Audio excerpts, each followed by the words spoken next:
એક ગામમાં પાણીની ટાંકીને આવી રીતે ગોળ ગોળ નિહળી હતી અને સવારમાં આખું ગામ જાગ્યું, પોતપોતાના કામમાં બધા ગયા તો સવારમાં 4-5 લોકો નજર પડી ટાંકી ઉપર ગધેડો છે. એટલે એક જણાએ બીજાને કીધું, બીજાએ ત્રીજાને કીધું, ત્રીજાએ ચોથાને કીધું કે ભાઈ આપણા ગામની ટાંકી ઉપર ગધેડો.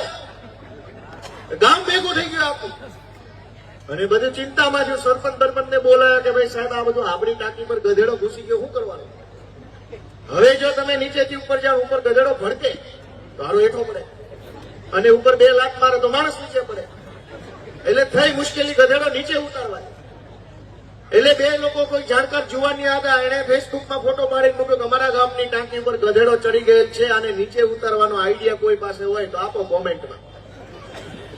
એટલે નીચે એક કાયા માણસે કોમેન્ટ કરી કે ભાઈ ગધેડો નીચે ઉતારવાનો આઈડિયા તો આપું, પણ આ ચડ્યો કેમ આયા?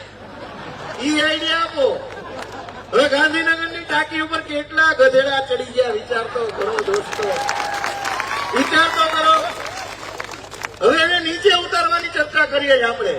કોઈ એમ તો પૂછો ગાંધીનગરની ટાંકી પર 8 પાસ ને 7 પાસ ને ઓહો કેટલા ચડી ગયા. સાચું હોય તો આ પાડો, નહીં તો ના પાડો.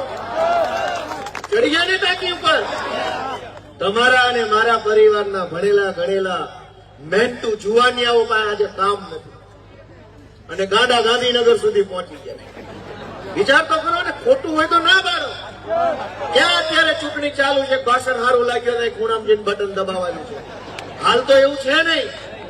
અનેક ગુજરાતના એવા યુવાનો છે કે જેની અંદર કૌશલ્ય છે, આવડત છે, મહેનત છે, ધગશ, પણ ક્યાંય નંબર આવતો નથી.